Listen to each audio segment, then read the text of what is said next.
우리가 살고 있는 이 세상의 대부분의 영역에서는요, 악하고 추잡한 일도 그럴듯한 이유와 명분만 있으면, 그럴싸한 이유와 명분으로 포장만 잘하면 얼마든지 의로운 행위로 bun갑을 시킬 수 있습니다.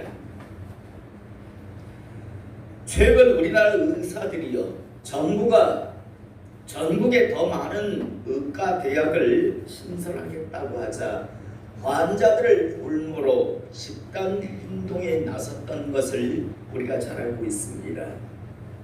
이들의 집단 행동을 보면 의사 면허 시험 응시를 취소하고 대형 병원에서 근무하던 수련의들이요, 사직기를 제출하는 등 참 많은 그런 정부와의 힘겨루기를 하는 것을 우리가 보았습니다. 그러면서 그들이 내세운 그럴싸한 명분은요, 정부의 발표대로 전국에 많은 의과대학을 신설을 하게 된다면 우리나라 국민들의 의료의 질을 떨어뜨려서 안 된다라고 하는 명분 이유였습니다. 지금 정부의 시책대로 이렇게 많은 의과대학을 신설하다 보면 의사들의 수준이 떨어진다. 그렇다면 국민들에게 결국에는 의료의 질을 떨어뜨리게 할 수밖에 없어서, 그래서 우리는 반대한다라고 그렇게들 다들 주장했습니다. 사랑하는 성도 여러분, 정말 우리나라 의사들이요, 국민들의 의료의 질을 떨어뜨릴까봐 정말 국민의 건강을 생각해서 그들이 이번에 집단 행동을 벌인 것일까요? 사람들은 다들 그 이유를 잘 알고 있습니다. 이번에 의사들이 집단 행동을 벌인 것은 국민들의 건강을 생각해서 의료의 질이 떨어질까봐 집단 행동을 벌인 것이 아니라, 솔직하게는 자신들의 밥그릇을 빼앗길까봐 집단 행동을 벌인 겁니다. 지금보다 더 많은 의사들이 많이 자꾸만 배출하면 결국에는 경쟁이 심해지고, 그러다 보면 자신들의 돈벌이에 지장이 있으니까 그래서 막아야 한다라고 하는 그런 생각이지만, 그러나 우리가 돈벌이 때문에 우리 밥그릇 빼앗길까봐 우리는 집단 행동을 벌인다라고 이야기하지 않았습니다. 그들이 내세운 그럴듯한 이유와 명분은 국민들의 건강을 위해서 우리는 이렇게 집단 행동을 벌일 수밖에 없다라는 그런 그럴듯한 명분을 앞세웠습니다. 왜냐하면 그들은 우리나라 변호사들이 어떤 상황이 되었는가를 잘 보았기 때문입니다. 여러분, 우리나라 변호사들이요, 어느 순간부터 공인 중개사 일도 이제 막 하려고 하잖아요. 그 이유는 로스쿨, 다시 말해서 법정대학원이라고 하는 사법고시를 폐지하고 법정대학원이라고 하는 대학을 신설해서 많은 변호사들을요 막 배출을 하다 보니까 결국 변호사들 중에서도요, 정말 탁월한 몇 사람의 변호사 외에는요, 심지어 일반 직장인보다도 못한 수입을 얻는 경우도 비일비재합니다. 그걸 보았기 때문에 이제 더 많은 의사가 이렇게 많이 배출되면 자신들도 결국에는 돈벌이 하는 데 있어서 힘들어지니까 결사적으로 이번에 반대를 하는 겁니다. 하지만 그들은 절대 우리 밥그릇 빼앗길까봐, 우리 돈벌이에 지장이 있을까봐 우리는 집단 행동을 벌인다라고 하지 않고 아주 그럴싸한 그런 명분을 앞세웠고, 결국에는 정부가 백기를 둔 것 같은 형국이 되는 것을 우리는 잘 알고 있습니다. 또 우리가 잘 알다시피 일제시대 강제로 끌려가서 성착취를 당한 그런 할머니들이 있었습니다. 그 할머니들을 돕겠다고 한 단체가 만들어졌고 또 그 단체를 이끌던 한 여자가 이번에 국회의원까지 되었죠. 그런데 이번 여러 가지 그런 드러난 일을 보면 결국에는 그럴듯한 마치 정말 예전에 일제시대에 성착취를 당했던 그 할머니들을 돕기 위해서 여러 일들을 한 것 같은데 결국 들여다보니까 결국 자신의 배를 불리는 일에 앞장섰다는 것을 우리는 알게 됩니다. 그래서 많은 사람들이 분노를 느끼기도 하고요.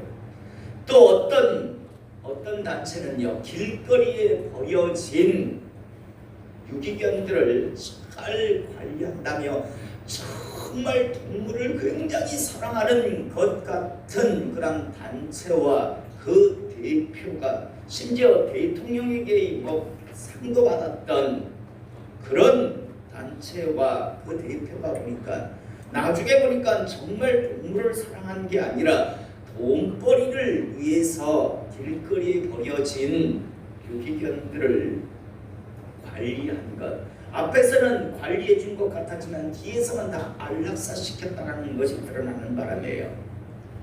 많은 그런 사람들이 좋은 일을 한다고 성금을 보내고 또 정부에서는 지원금을 주었는데 결국 어떤 사람의 배를 불리는 그런 것에 불과했다는 것에 대해서 사람들은 분노를 합니다. 여러분, 모든 사람들이 다들 내 돈벌이를 위해서 나는 이런 단체를 만들고 나는 이런 일을 한다라고 이야기하지 않았습니다. 다 아주 거룩하고 아주 숭고한 일을 한다라고 그들은 명분과 이유를 내세웠습니다. 그런데 들여다보니까 결국 자신들의 배를 불리는 자신들의 사익을 추구하는 사람에 불과했다는 것을 우리는 알게 됩니다. 저는 외국에 나가 있는 선교사들, 훌륭한 선교사들이 많이 있지만요, 제 눈으로 확인하기 전까지는요 절대 그들을 선교하지 않습니다.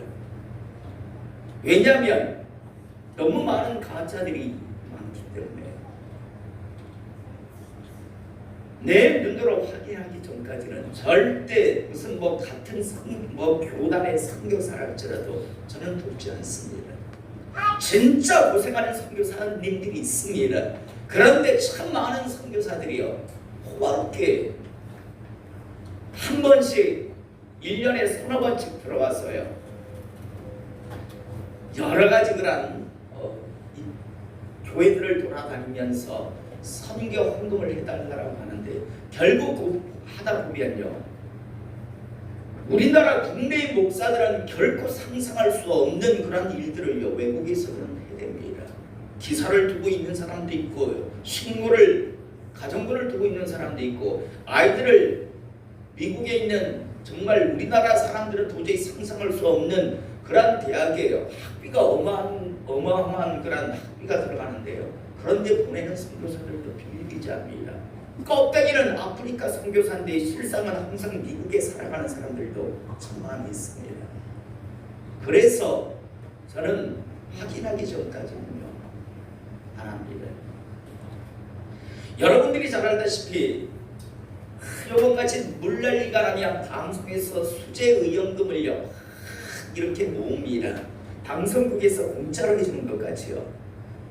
우리나라 국민들을 위해서 수재의원금을 이렇게 받잖아요. 그리고 방송에서 이렇게 특별 생방송하면서 이런 모습들을 보면 저는 옛날에 방송국이 그러니까 그래도 나라 이렇게 힘든 사람들을 위해서 방송국들이 저렇게 해주는 가보다라고 생각했는데 제 친구가 방송국에 했는데 나중에 들어보니까요 그 돈 다 받더라고요. 그 방송 시간에 대한 그 돈들을요 성금이 들어오면 그 중에서 자기들이 방송한 그 값은요 다들 떼버리더라고요. 정말 무슨 국민을 위해서 대단한 방송을 해주는 줄 알았더니 결국은 방송국 입장에서는 그것도 하나의 장사예요. 장사. 사람들이 모를 뿐이죠. 자, 이렇게요. 세상의 모든 분야에 있어서는요, 겉만 보아서는 겉으로 보기에는 참 대단하고 멋진 그런 일들을 하는 것 같은데 실상 들여다보면 그냥 그건 명분이고 이유고 실상은 자신들의 어떤 이익을 도모하는 것에 불과한 것을 우리가 알게 되는데요. 저는 오늘 시간 이런 사고가 하나님을 섬기는 사람들, 또 신앙생활하는 사람들에게도 이런 사고가, 이런 생각들이 많이 들어와 있다는 것을 알고요. 저는 다시 한번 우리 성도님들은 오늘 이 말씀을 잊지 않기를 시간 축복합니다. 여러분, 세상 사람들은요, 그럴듯한 이유와 명분만 있으면 아주 멋지게 포장되고 또 사람들에게 숨길 수 있으나 하나님 앞에서는 절대로 결코 이러한 경우는 없다라고 하는 사실을 잊지 않기를 이 시간 축복합니다. 하나님 앞에서는요, 그럴듯한 이유, 그럴듯한 명분만 있으면 뭐 넘어가겠지라고 사람들이 많이들 생각하는데 절대 그럴 일은 없다라고 하는 사실을 오늘 다시 한번 꼭 기억하실 수 있기를 원합니다. 우리는 성경 속에서 보면요, 절대 이게 하나님 앞에서는 안 통한다는 것을 우리는 보게 됩니다.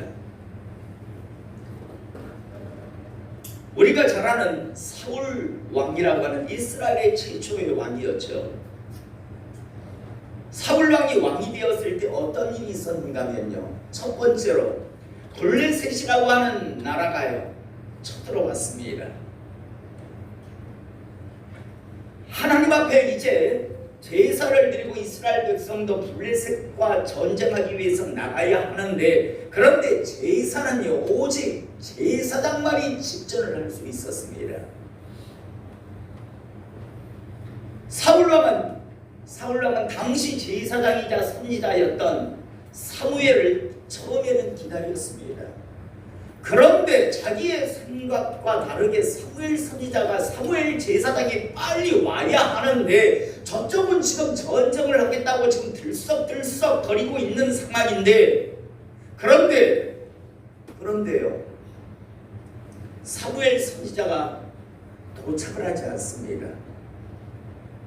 그래서 결국 사울왕이 어떤 일을 하는가 하면 자기가 직접 제사를 집전해버립니다.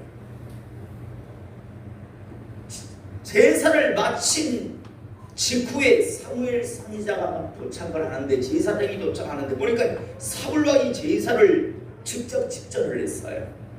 아니 왕이여, 어떻게 제사를 당신이 이렇게 직접 집전할 수 있습니까?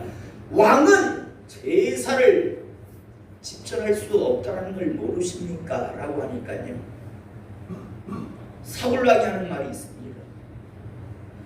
저쪽 지금 적군인 블레셋은 자꾸만 지금 뭔가 지금 전쟁을 시작하려고 하는 것 같고, 당신은 오지도 않으니 내가 기다리다가 마음이 조급해서 어쩔 수 없어서, 그의 표현으로 하자면 부득이하여 어쩔 수 없어 그냥 제가 제사 드렸습니다 라고 이야기를 합니다. 어쩔 수 없었다고 그럴듯한 이유와 핑계를 냅니다. 그런데 여러분, 바로 그것 때문에 사울왕이 하나님으로부터 버려지기 시작하는 첫 시작이 되는 것을 우리가 보게 됩니다. 부득이하여 부득불 자기는 그럴 수밖에 없었다라고 이야기합니다. 너무 두렵고 지금 적군은 쳐들어오려 하고 당신은 오지 않고, 그래서 우리는 지금 빨리 전쟁을 하러 나가야 하는데, 그런데 제사를 지내야 해서 그래서 제가 대신 지냈습니다라고 하는데, 결국에는 그게 하나님 앞에 버려짐의 시작이 되는 것을 우리가 보게 됩니다. 그럴듯한 이유, 그럴듯한 명분이 있었지만 그건 하나님 앞에 통용이 안 됩니다. 이후에도 사울왕은 똑같은 짓을 하죠. 하나님께서 아말렉을 진멸하라고 하는데도 불구하고요, 진멸하지 않습니다. 괜찮은 짐승들을 다 살려두고요, 그리고 아각 왕을 죽이라고 하는데도 불구하고 죽이지 않습니다.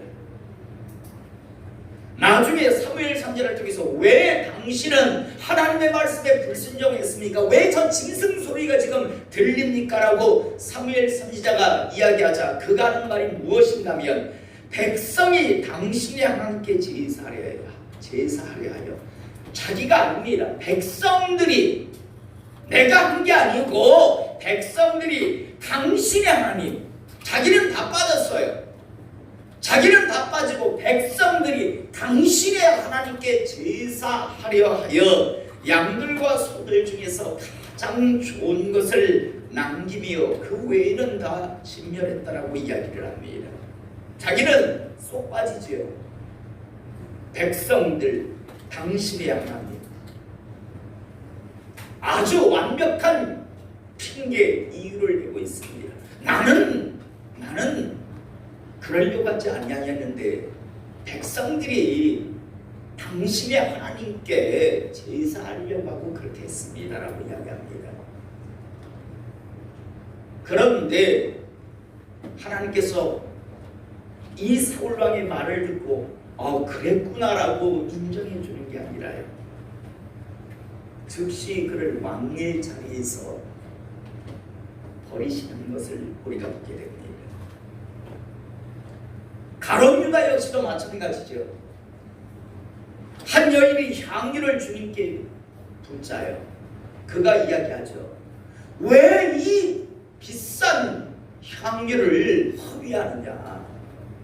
왜 이걸 가난한 사람들에게 팔아서 나눠주면 훨씬 더 유익되었을 텐데 왜 이 비싼 향유를 허비하느냐라고 이야기합니다. 참 가난한 사람을 대단히 생각하는 가룟 유다 같습니다. 그런데 우리는 잘 알고 있습니다. 가룟 유다가 정말 가난한 사람을 생각해서 그런 것이 아니라 이 비싼 향유를 헌금으로 그냥 드렸다면 내가 빼먹기 얼마나 좋았을까, 그 이유였지만, 그러나 왜 헌금에서 내가 빼먹을 수 있게 안 했냐, 내가 좀 뒷돈 좀 챙기게 하지 않았느냐라고 가룟 유다는 이야기하지 않습니다. 가난한 사람들에게 나눠주었으면 더 좋았을 텐데라고 하며 아주 그럴듯한 이유와 핑계를 대고 있는 것을 우리가 보게 됩니다. 그럴듯합니다. 그런데요, 그의 속마음이 어떤가를 하나님은 다 알고 계셨습니다. 마지막으로 주님께서 이 땅에 오셔서 달란트 비유를 해주실 때 보면 5달란트, 2달란트 받은 사람은 하나님께서 주신 대로 그걸 가지고 주인이 준 대로 가서 열심히 일해서 남깁니다. 그런데 자신에게 준 그 1달란트를 땅에 딱 묻어둔 자가 있습니다. 달란트는 바로 재주를 이야기하는 겁니다. 하나님께서 주신 재주와 재능을 하나님의 영광을 위해서 쓰지 않고 묵혀둔, 다시 말해서 악하고 게으른 자의 지금 이야기를 하시는 겁니다. 주님께서 말씀하시죠. 주인이 1달란트 받은 자에게 이야기합니다. 왜 너는 땅에 묻어두었느냐? 이때 아주 그럴듯한 명분 이유를 댑니다. 당신은 엄한 사람이라 내가 괜히 이거 쓰면, 이거 사용하면 오히려 당신이 화를 낼 것 같아서 제가 땅에 묻어두었습니다.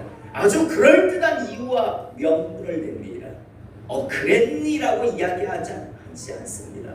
그렇다면 왜 은행에라도 맡겨서 이자라도 불리지 아니하였느냐라고 하면서 결국에는 뭐라고 이야기합니까? 이 악하고 게으른 자를 내쫓으라고 이야기합니다. 그리고 저자에게 준 그 한 달란트를 빼앗으라고까지 말씀하시는 것을 우리가 보게 됩니다.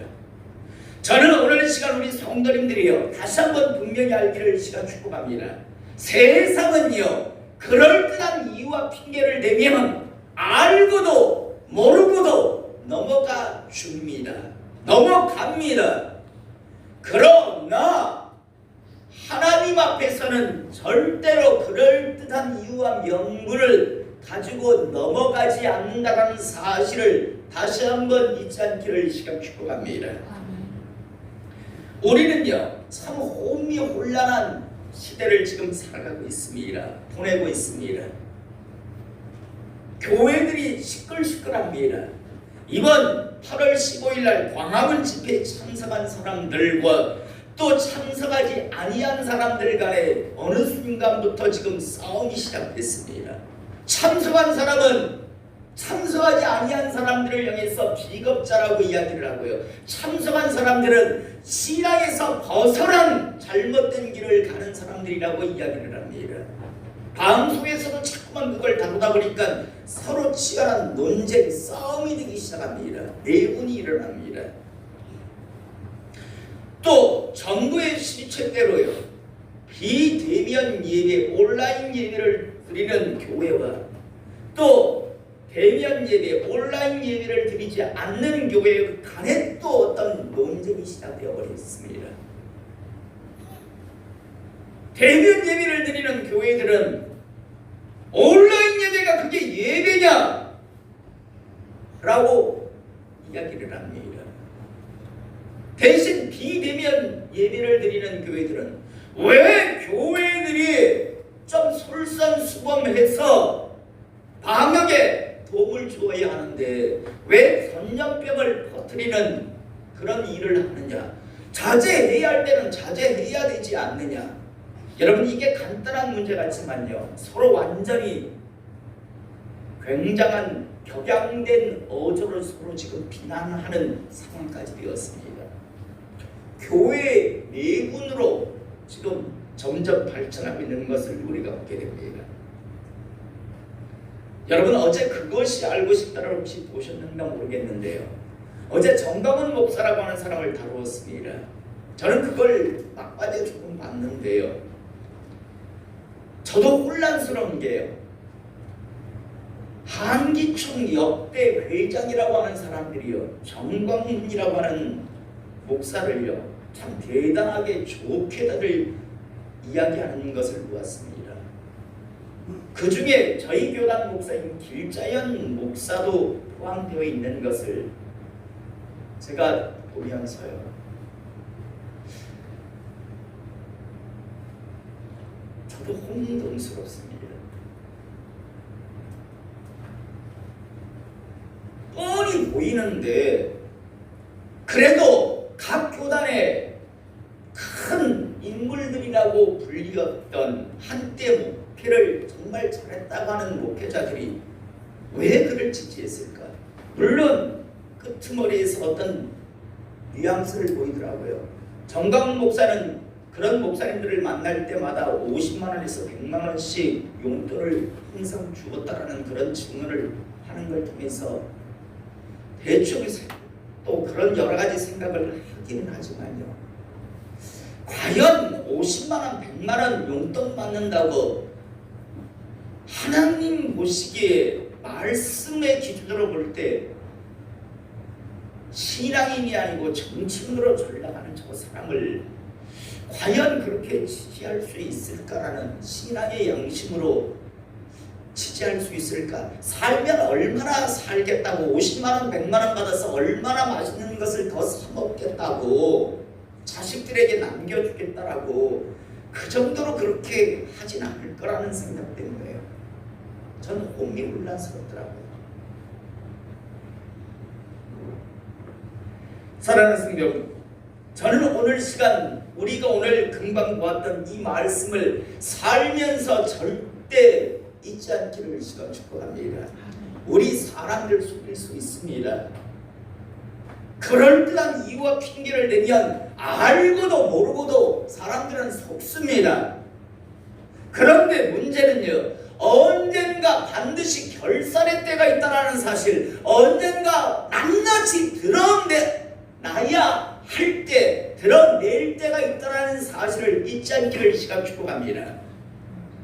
여러분들이 왜 했는지, 속셈이 무엇이었는지, 의도가 무엇이었는지를 반드시 낱낱이 드러내야 할 때가 있다는 겁니다. 이 사실을 잊지 않고 살아가시기를 이 시간 축복합니다.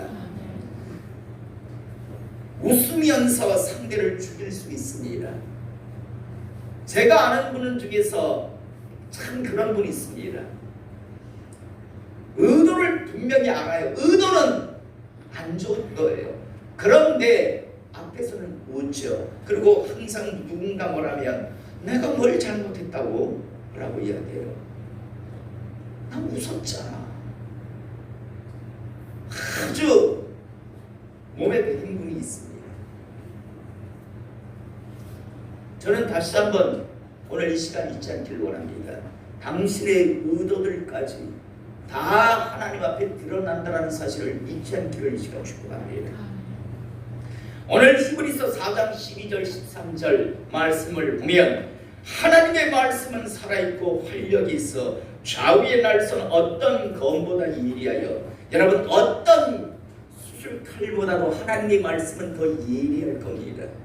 그래서 혼과 영과 및 관절과 골수를 찔러 쪼개기까지 하며, 여러분 혹시 정육점에서 이렇게 뼈 마르는 거 혹시 보셨나요? 칼 종류도 여러 가지더라고요. 그런데 정말 살처럼 하나하나를 갖다가 멋지게 후벼 파서 이렇게 뼈와 살을 분리하는 걸 저도 한번 본 적이 있습니다. 그런데요, 하나님 앞에서 우리의 모든 삶이 바로 그런 식으로 모두 다 드러날 것이다라고, 혼과 영과 및 관절과 골수를 찔러 쪼개기까지 하며 또 마음의 생각과 뜻을 판단하나니, 마음과 생각까지 다 그때는 다 드러날 것이다라고 이야기합니다. 왜? 라고 하지만 그 아주 좋은 명분을 가지고 하는 것 같지만 너 한번 당해봐, 이런 마음을 가지고 했다면 하나님 앞에서는 그 웃는 얼굴이 하나님 앞에 나오는 것이 아니라 너 한번 당해봐 라는 그것이 하나님 앞에 실제로 드러날 것이다 라고 지금 말씀하고 있는 겁니다.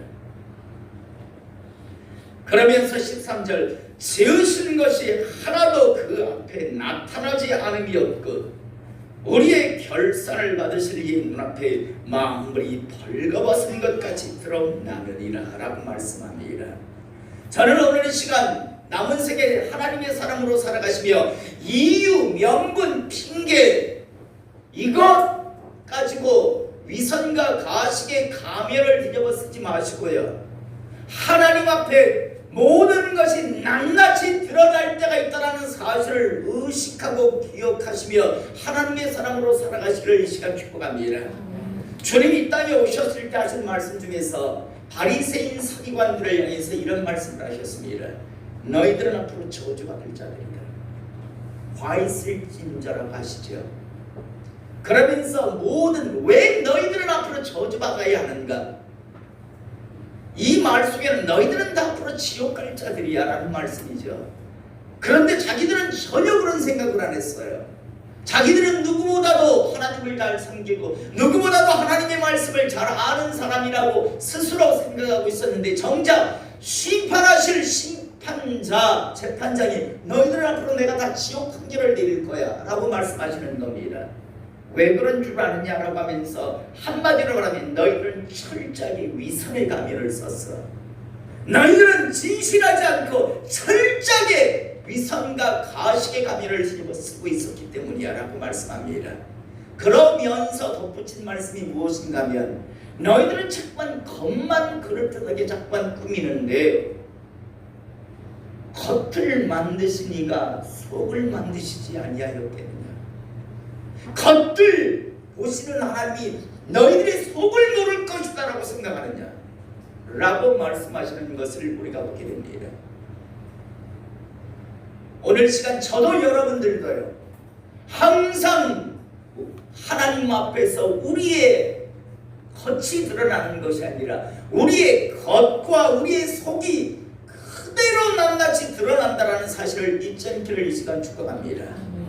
얼마나 많은 사람들이요, 그럴듯한 이유와 핑계만 있으면 그 속은 정말 교활하고 사악하고 추잡한데 의도가 분명 자기의 사익을 채우려고 하는 건데, 그런데 겉은 아주 그럴듯하게. 어제 정광훈 목사 같은 경우에도 그러더라고요. 추종자들이 그래, 그 목사는 같이 청빈한 사람이 어디 있다고요. 17평짜리 아파트에서 아주 다 허물어가는 아파트에 사세요. 얼마나 청빈하신 목사님인데요. 그래서 그런 면도 있었는가라고 했는데 좀 있어 보니까 또 다른 보도가 나오더라고요. 10몇억짜리요. 정말 최고급 아파트가 그의 사모 이름으로 되어 있더라고요. 그래서 아나운서가 묻더라고요. 목사님, 이 아파트는 그건 어떻게 된 겁니까? 아, 그거요. 그건 내가 잠시 어디 부흥회 갔다 오니까 우리 장로님들이 날 위해서 아파트를 그냥 사 놓으셨더라고요. 그래서 그냥 놔뒀다가 지금 내 딸이 들어가서 살아요. 아주 그냥 뭐 누나한 것 깜빡 안 하고 이야기를 하는데, 저기 사람들이 저 소리를 듣고 그런가 보다라고 할까. 그러니까 처음에는 17평짜리 아주 청빈한 그런 삶을 산 것 같은데 진짜 집은 어마어마하더라고요. 펜트하우스에 가깝더라고요. 어떤 게 진실인지 모르겠습니다. 그러나 저는 분명히 하나는 압니다. 그가 옳았다면 천국에 갈 겁니다. 그런데 그가 위선과 가식의 가면을 뒤집었다면 그는 100% 지옥 갈 겁니다. 분명히 지금 64살이더라고요. 기껏 이 땅에서 한 2, 3년 더 건강하면 살지 모르겠으나요.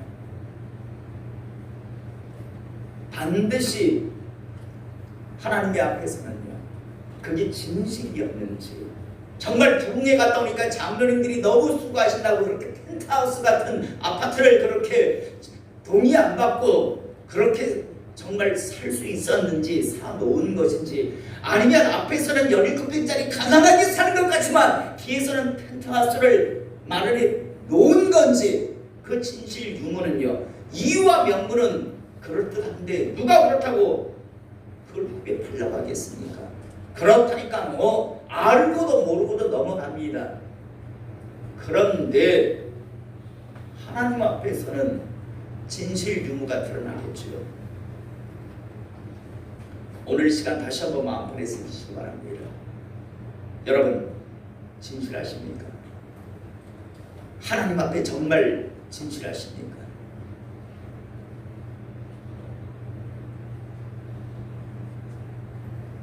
우리 다시 한번 생각해 볼 수 있기를 원합니다.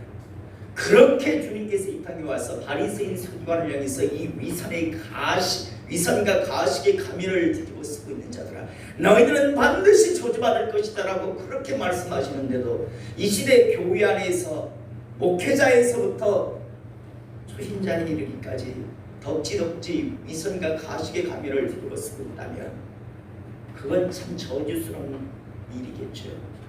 오늘 다시 한번 이 혼미혼란한 시대에서 우리 다시 한번 하나님의 말씀을 우리 마음판에 새길 수 있기를 이 시간 축복합니다. 진실합시다. 사람을 속여도 하나님을 속일 수 없다는 사실을 꼭 기억하시고, 차라리 사람에게 수치를 당할지언정 하나님 앞에서는 진실했었다라고 인정받는 그런 삶을 살아가서 우리의 영혼의 때가 되기를 이 시간 축복합니다. 기도하겠습니다.